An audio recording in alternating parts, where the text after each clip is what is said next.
বিপর্যয়ের যে চিহ্ন তা এখনো নয়াদিল্লি স্টেশনে ছড়িয়ে ছিটিয়ে রয়েছে। আর এই পদপিষ্টের ঘটনায় ঘটনার তদন্তে 2 সদস্যের কমিটি, স্টেশন পরিদর্শনে কমিটির সদস্যরা, খতিয়ে দেখা হয় সিসি ক্যামেরা ফুটেজ, IGRPF এর সঙ্গে কথা কমিটির সদস্যদের, প্রত্যক্ষদর্শীদের সঙ্গেও কথা কমিটির সদস্যদের। নয়াদিল্লি স্টেশনে দিল্লি পুলিশের টিমও পৌঁছে গিয়েছে।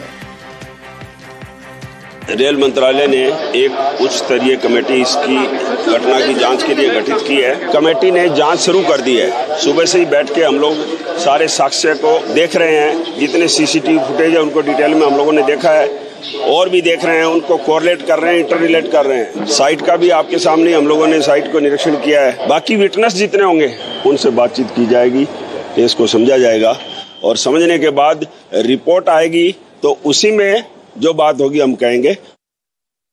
গতকাল রাত 9:55 নাগাদ এই প্ল্যাটফর্মেরই 2 প্রান্তে প্রচুর সংখ্যক যাত্রী তারা একজড়ো হয়েছিল। হঠাৎ করে তারা জানতে পারেন যে ট্রেনের প্ল্যাটফর্ম চেঞ্জ করা হয়েছে এবং তারপরই হুড়োহুড়ি পড়ে যায় একের পর এক মানুষ।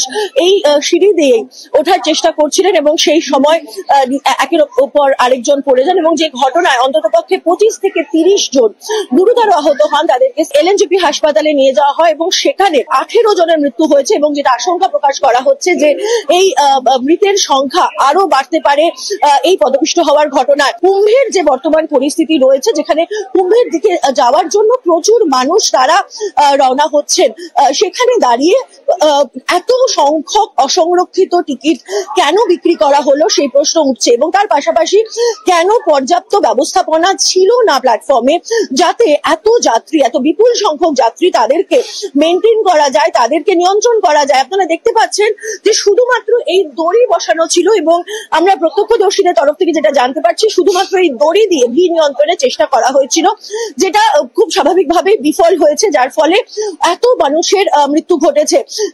রেল মন্ত্রণালয়ের তরফ থেকে ইতিমধ্যেই হাই লেভেল এনকোয়ারি অর্থাৎ উচ্চ পর্যায়ে তদন্তের কথা ঘোষণা করা হয়েছে। কিন্তু প্রশ্ন উঠছে যে উচ্চ পর্যায়ের তদন্তে প্রশাসনিক গাফিলতি কি উঠে আসবে, আর যদি উঠে আসে তাহলে কি কাউকে দায়ী প্রমাণিত করা হবে এবং তাদের বিরুদ্ধে কি ব্যবস্থা নেওয়া হবে। রেলের তরফ থেকে ইতিমধ্যেই মৃতদের জন্য ক্ষতিপূরণ এবং আহতদের জন্য ক্ষতিপূরণও ঘোষণা করা হয়েছে। কিন্তু যে প্রশ্নটা উঠছে যে ক্ষতিপূরণ ঘোষণা করেই কি এই জীবনগুলি যেগুলো হয়তো যাদের মৃত্যু এড়ানো সম্ভব হতো যদি প্রশাসনের নজরদারি থাকতো, সেই মানুষের প্রাণ ফিরিয়ে আনা যাবে কিনা। নয়াদিল্লি থেকে নিউজ 18 বাংলার জন্য মৈত্রী ভট্টাচার্য রিপোর্ট।